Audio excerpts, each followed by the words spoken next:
This happened in 2021 when I was driving for Uber full-time. I live in a city that gets a lot of tourists, especially in the summer, so rideshare gigs can be decent money if you're consistent. I worked mostly nights, partly because I'm a night owl, and partly because it's less traffic and better tips from drunk passengers coming back from bars. The night this happened, it was around 1:30 in the morning, a pretty normal Saturday night crowd. I had just dropped off a group of college kids who wouldn't stop yelling in the back of my car, so I was glad to get a request that looked quieter. The name said Chris, and the pickup location was a small side street just off downtown. The weird thing was, the pin was in kind of an odd area, not near any bars or apartments, more like near the back lot of an old strip mall. But I figured maybe it was just a bad GPS marker. It happens sometimes. I drove over and saw a guy standing at the corner, hoodie on, jeans, staring down at his phone. I pulled up and said, "Chris?" He nodded and got in the back without saying much. He didn't smell like alcohol or slur his words. He seemed sober and just really quiet. He didn't say hello, nor did he answer when I asked how his night was going. Some people just aren't talkers, so I didn't think much of it. I started the ride, and the drop-off was on the opposite side of town, 25 minutes away, in a suburban neighborhood I'd been to maybe once or twice before. The thing was, it was dark out there, like no streetlights in some areas. Pretty isolated. I noticed about 5 minutes into the trip that Chris had his phone out, but he wasn't texting or calling anyone. He was holding it flat in his lap with the flashlight on, just shining the beam upward, slightly toward my seat. I asked him kind of half joking, "Everything all right back there?" He just mumbled, "Yeah," and then turned the flashlight off. The next 20 minutes were dead silent, just the hum of the engine and a weird tension building in the car. I don't know how to describe it. Something just felt off about this guy. Not threatening, but definitely unsettled, like he wasn't really there. We got to the neighborhood, and I followed the GPS to the house. But as we pulled up, I noticed it was totally dark. No porch light, no inside lights, nothing. I asked, "Is this the right place?" Chris didn't answer. He just sat there. I turned around and looked at him. I repeated myself a little louder, saying, "Hey, is this it?" He stared past me out the window. I repeated myself one more time, and finally he nodded. So I put the car in park and said, "Have a good night." He didn't move. He just sat there. So I asked again, "Are you good?" He finally reached for the handle and stepped out, but he didn't close the door. He just stood outside the car with the door open, facing the house. I sat there waiting. A few seconds passed, then 20, and then a full minute. I was just about to say something when he suddenly turned around, looked at me through the open door and said, "I need to go back." I blinked and said, "Back where?" He said, "Where you picked me up."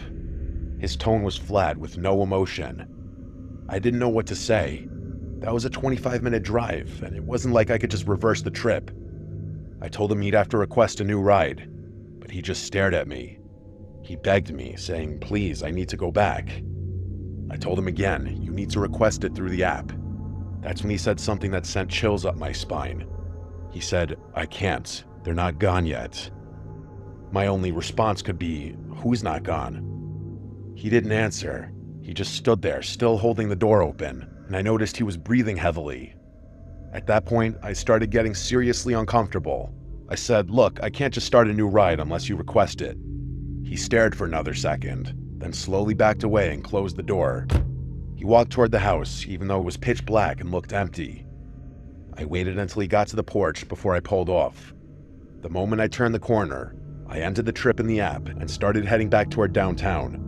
A couple blocks down, I stopped at a 24-hour gas station to use the bathroom and get a drink. I parked at the side of the building, went inside, and came back out maybe 4 minutes later. And when I got back to my car, I felt like my brain short-circuited. Chris was sitting in the back seat, same hoodie and same expression. I thought I had locked the doors before going inside, but somehow he was in the back of the car. I opened the driver's side door and stepped back in slowly, keeping my eye on him through the mirror. "How did you get back in?" I asked. He just said, "Take me back." I said, "I'm calling the cops," and reached for my phone. That's when he leaned forward, close enough for me to hear his breath, and said, "They're still in the house." I don't know why, but I didn't call the police. Something about the way he said that made me feel like he was having some kind of episode. I played along and said, "Whose house is that?" And he said, "My parents." I asked him if he lived there, and he said not anymore. That made the hairs stand up on my neck. I started slowly driving back to where I picked him up. Every part of me was screaming not to do it, but I didn't know what else to do. As we got closer, he started breathing heavier. He was rocking slightly in the back seat. At one point, he whispered, "They're still there. They won't leave, no matter what I do." When we pulled up to the house, there were still no lights, still no signs of anyone living there. He got out without saying anything and then walked up to the front door and stood there. He didn't knock or anything, he just stood still. I waited maybe 30 seconds, then pulled away again, making damn sure the doors were locked. I drove 3 blocks, parked under a streetlight, and sat there for 10 minutes trying to process what just happened. I debated calling the cops, but what would I even say? That a guy got into my car twice and said weird things? There was no crime technically as far as I knew, so I just drove home and didn't sleep that night. The next day, I reported the ride to Uber, and honestly, I regretted not reporting this to the police because the man might have been sick in the head needing help. I hope he didn't hurt anyone. Who knows if that house was even really his parents' house, or if he actually was just having a manic episode.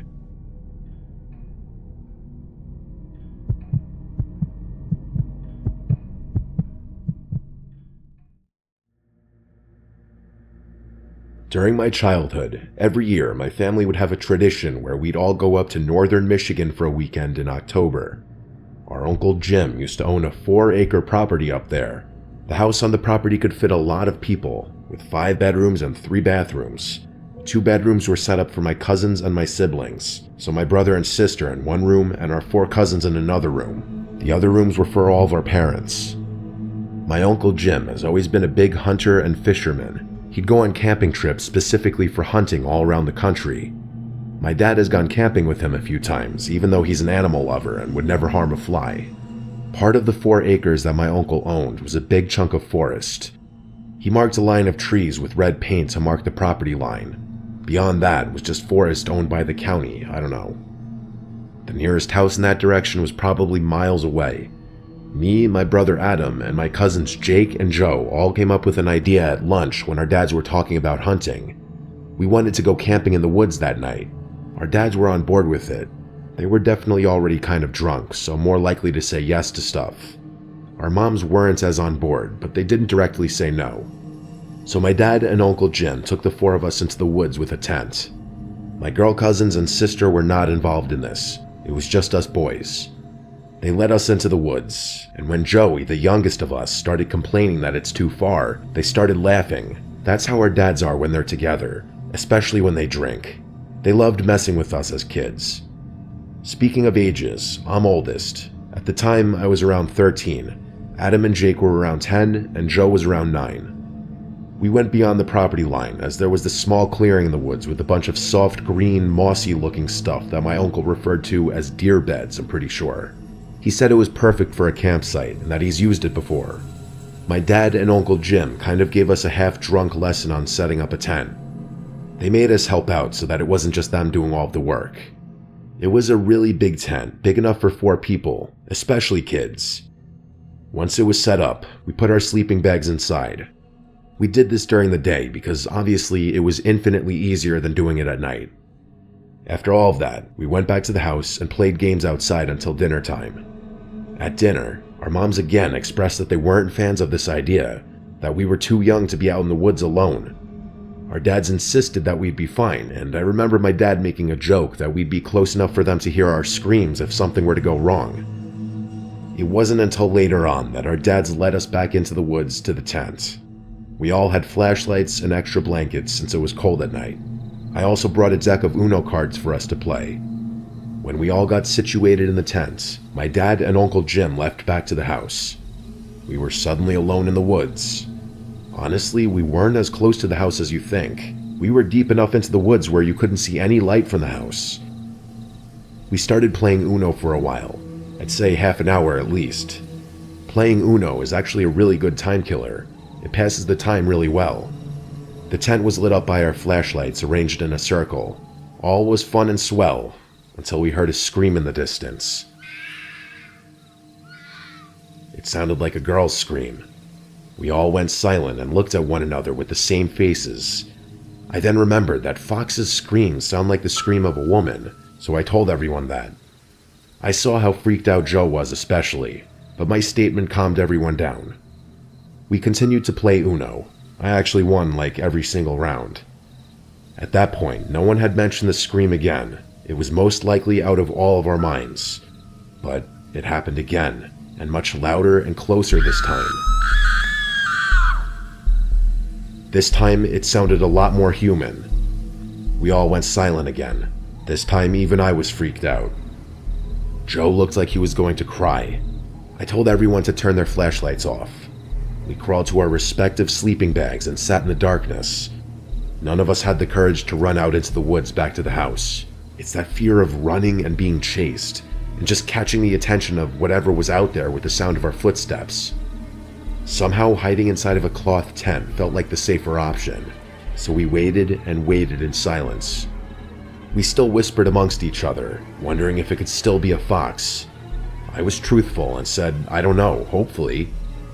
I don't know who heard it first, but we all sprung up and looked at one another again when we heard very fast footsteps crunching the leaves approaching the tent. Then they stopped, and there was an ear-piercing, gut-wrenching scream that sounded like a girl or woman's scream. It was right outside the tent, and the tent started shaking violently. All of us started screaming. Jake and Jim were screaming in fear, while my brother and I were screaming stuff like, "Get out of the tent." I unzipped the door to the tent, and one by one, we all ran into the woods with our flashlights on, the only reason we could see anything. That run back to the house was the most on-edge moment of my life, like a life or death kind of feeling. We made it to the property screaming the whole way, and our entire family was already outside in response to it. All four of us made it back safely. We explained the screams and the tent shaking, and they were all shocked and horrified based on their reactions. Then I noticed our cousins Jamie and Christina and my sister weren't outside.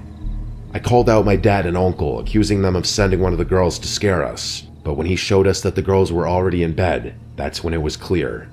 Someone we didn't know was out in the woods. Our dads went out to the woods with a couple of rifles and returned after a while, having found nobody. The next day, we all helped in bringing the tent and other stuff back to the house. Obviously, you can guess that was a one-and-done thing. We never camped out in those woods again. Hell, we didn't even play outside after dark anymore. What kid would after such an experience? My guess is as good as anybody's as to who was outside of our tent and why they were doing what they did.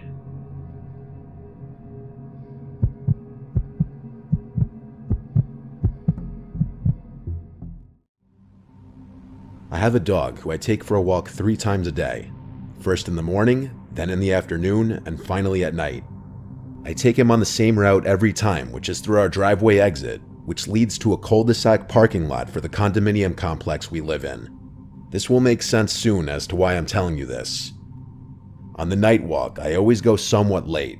I'm not sure why, but it's been a habit ever since I've had him, and it's never been a problem for us. Until one night, I begin our final walk of the day and go our usual route. I have a flashlight with me as there are no lights at the parking lot, and I'm listening to music with only one AirPod as I feel it would be for the best just in case I heard something unusual. And I did. As I'm approaching the parking lot, I was hearing something. A voice of some kind that was up ahead of me, but I was completely zoned out in my own world of music as it was happening. But then my mind finally caught up and I stopped. I took the AirPod out and stood still to listen, just to see if I was only hearing things. And then it happened again. A voice that spoke ahead of me, but I couldn't see anyone, so I did the stupid thing and continued to carefully walk forward because I thought it was all in my head. But something didn't feel right about it. I stopped again after a few feet right next to where all of the cars were parked, and I had my flashlight pointed everywhere in front of me.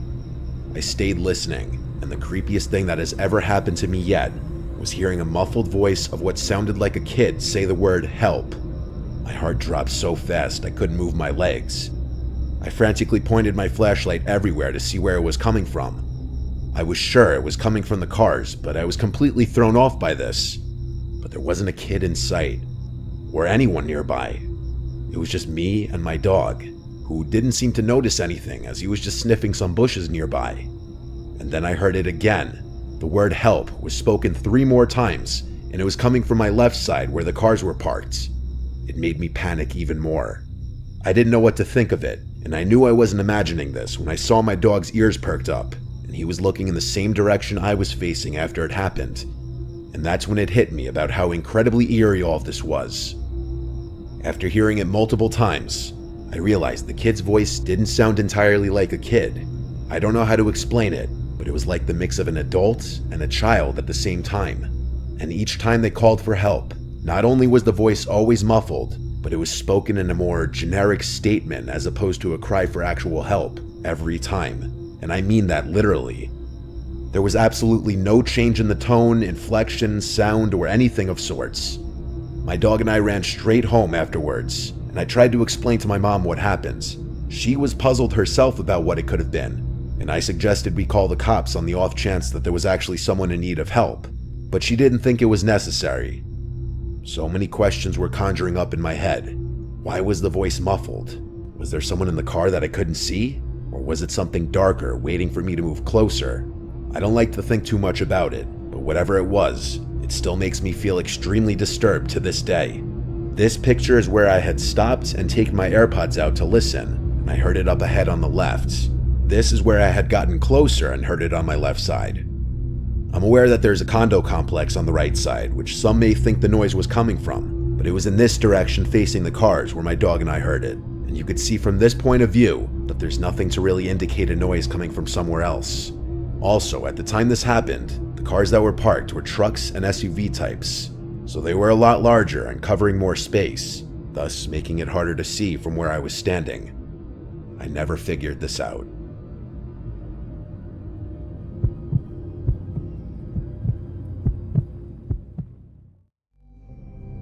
Whenever I was scared as a kid, my dad had always told me in life that you should not be scared of ghosts, fear the living because they can actually hurt you. In my late teenage years, I came into some money after my father committed suicide and I received an inheritance from him. At the time of my dad's passing, he and my mom owned a cabin up in Oregon by Mount Bachelor. The cabin had been put up for sale since my mom could no longer afford the payments, and renting it out was not covering the payments either. The cabin was set to go on the market for sale in less than a month, and was in the process of finalizing all the paperwork with the realtor and lawyer. So for that month's time, the cabin was not going to be rented out any longer and was just going to be vacant. I saw this as a chance to get away for a while and clear my head in light of all the things going on. I quit work, packed up my snowboarding gear, grabbed my dog Midnight, and headed up in my dad's car to the cabin. My first 2 days at the cabin were normal and nothing out of the ordinary happened. I spent my days playing with Midnight in the snow and snowboarding, and the evenings playing PlayStation or listening to music, drinking and smoking out on the balcony. I had already stocked up on food, cigarettes, and liquor, so I was pretty much a shut-in aside from the occasional out to hit the slopes. With my dog as company and DVDs, PlayStations as entertainment, I was quite content and started to feel relaxed after all the drama that had preceded my outing. The cabin itself was 2 stories. The bottom story had the living room and a side guest bedroom along with a small kitchen. Upstairs had another 2 rooms along with a walkout balcony attached to the master bedroom. Most of my time was spent either in the living room, kitchen, or master bedroom. I never ventured into the other rooms and always kept the doors leading into them shut. The 3rd day came around and I was going through my usual routine of playing with my dog, playing games, and watching DVDs. That day it was a pretty heavy snowfall, so instead of hitting the slopes, I stayed in. That's when things started getting a bit weird.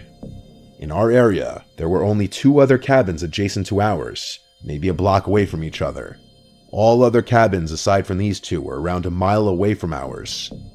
Surrounding us was mostly forest and very tall pine trees. Both these cabins were empty, and from the past couple of days, I knew that no one was currently staying there. Around midday, while outside with my dog, I noticed what looked like footprints in the snow around the area surrounding our cabin. It was still snowing, so the footprints looked semi-fresh, like someone had just been there in the last 20 to 30 minutes before me.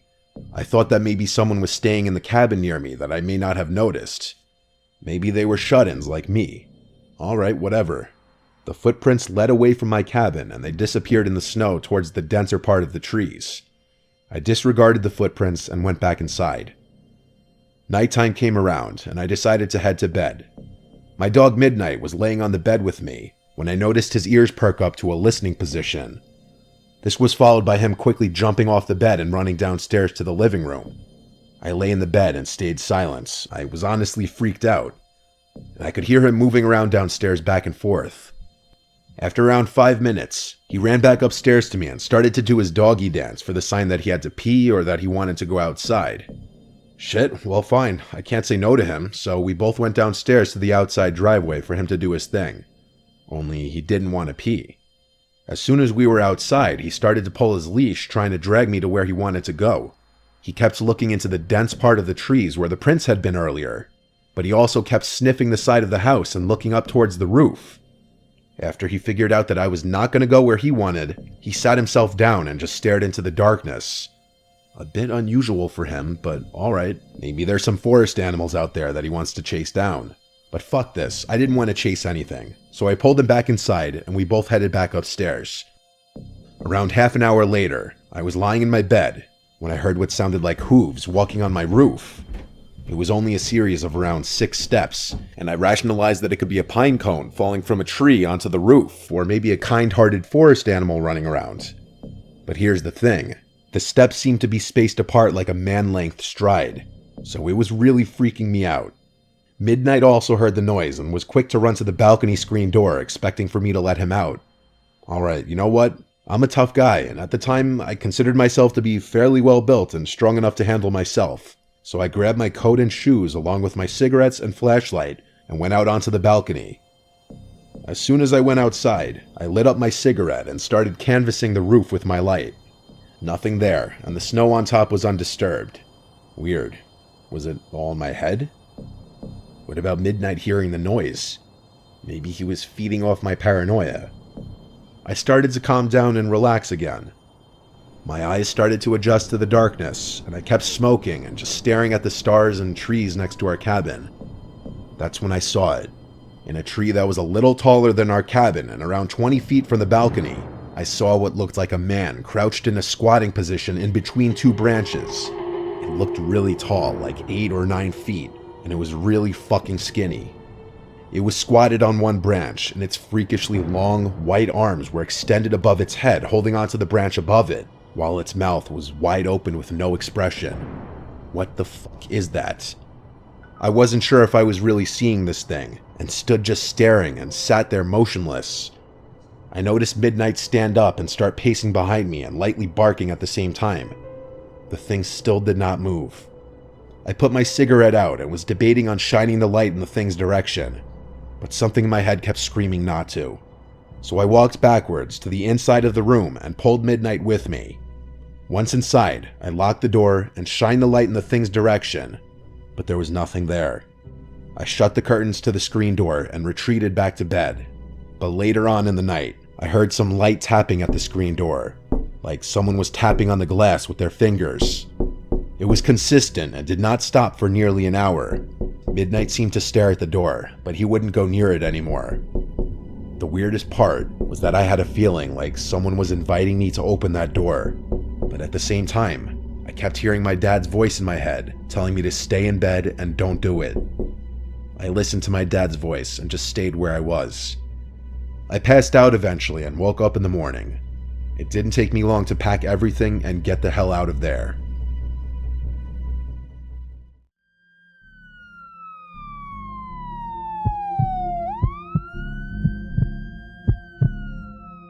This happened in the fall of 2021 when I was living alone in a rented townhouse in southern Illinois. It was my first time ever living by myself, and even though I was technically an adult, 27, with a full-time job and a stable routine, I still had a lot of nerves about the idea.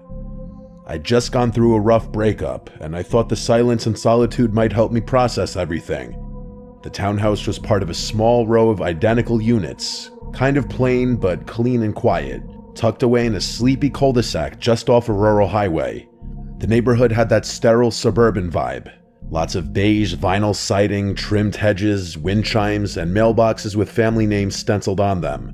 Mostly older folk, but a few young families.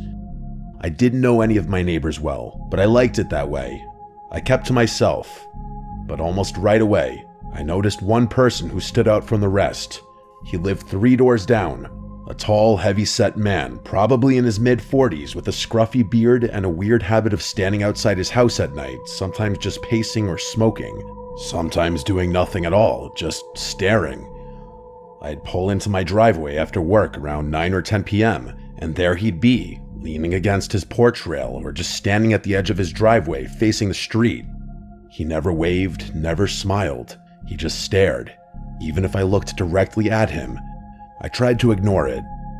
A couple of times I mentioned it to friends or my mom, and they said maybe he was just a night owl or had insomnia, but there was something unsettling about him, like he was always watching but never participating.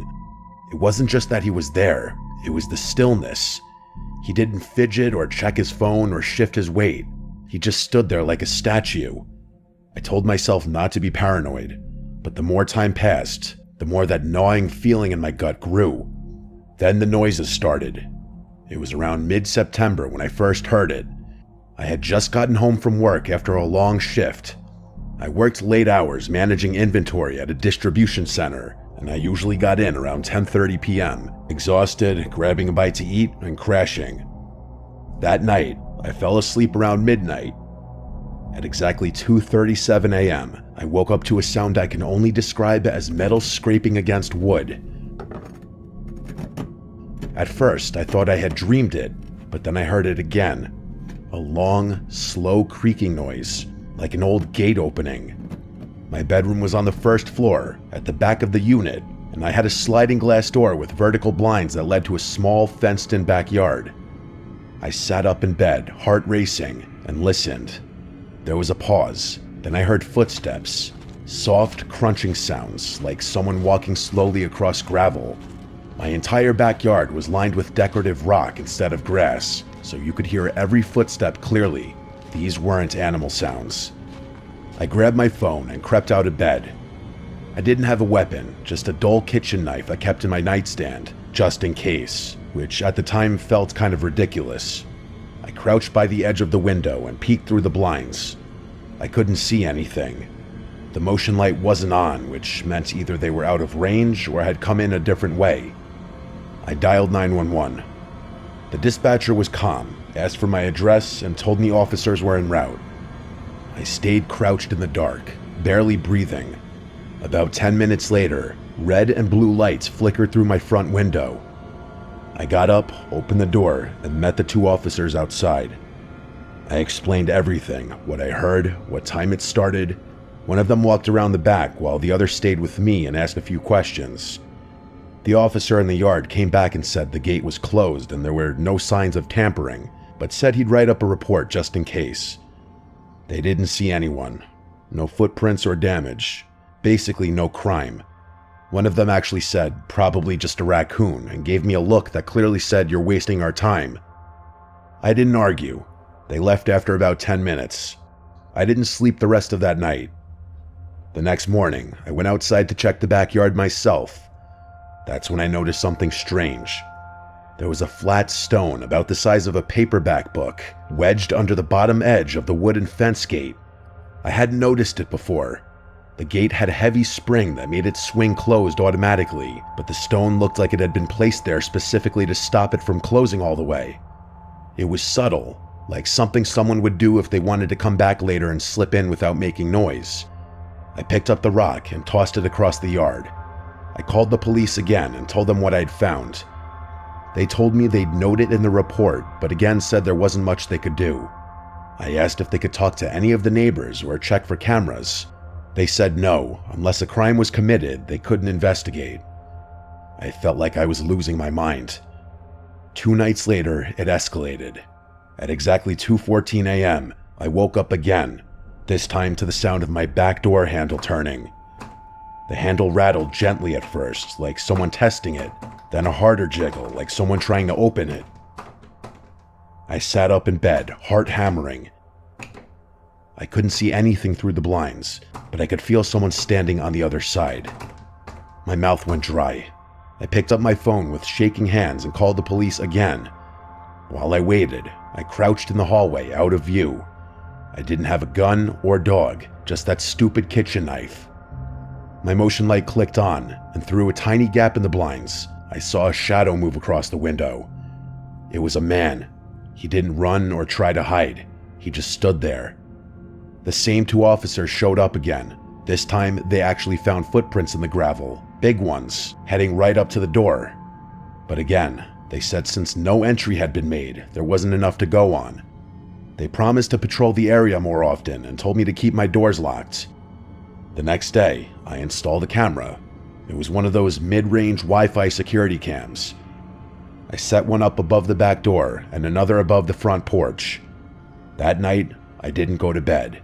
I sat in the living room with the lights off, watching the live feed on my phone. 2:14 a.m. came and went. Nothing happened. Then, at 2:23, the back camera triggered. A man stepped into frame. He walked in through the gate like he knew exactly how to move to avoid the motion sensor until the last second. He was tall and broad, wearing a black hoodie with the hood up, jeans, and gloves. He walked up to the door, looked up directly at the camera, and smiled. A slow, stretched out grin. Then he backed up, still staring, and disappeared into the dark. I called the police again, and they came back, watched the clip, and admitted that yes, it was unsettling. But since he didn't break in, didn't damage property, and didn't appear to be armed, there was still allegedly nothing they could do. They wouldn't even ask the guy down the street to check his doorbell cam. I begged them. They said their hands were tied. That night, I packed a bag and slept at a hotel. When I came back the next day, I found 4 muddy handprints on the glass door. 2 high up and 2 low, like someone had crouched down and just rested their hands there for a while, staring in. I moved out a week later. I broke my lease and forfeited my deposit. I didn't care. I couldn't stay there another night. The final straw was the note I found wedged in my mailbox the day I left. It was handwritten in small cramped letters on lined notebook paper. It said, "The cops leave, but I don't." I filed one last report. The officer I spoke to that time looked genuinely disturbed by the note. He promised they'd do a wellness check on the neighborhood, but it was too late. I never went back. About a month later, I got a message on Facebook from a girl named Kayla. She said she was the new tenant who had moved into the unit after me. Her message said, "Hi, sorry to bother you. I think you used to live here. Did you ever have someone in a black hoodie hanging around the backyard? I keep hearing footsteps at night, and last night, someone knocked on the glass door around 2 a.m. and just stood there." I didn't reply. I didn't want to know what happened next.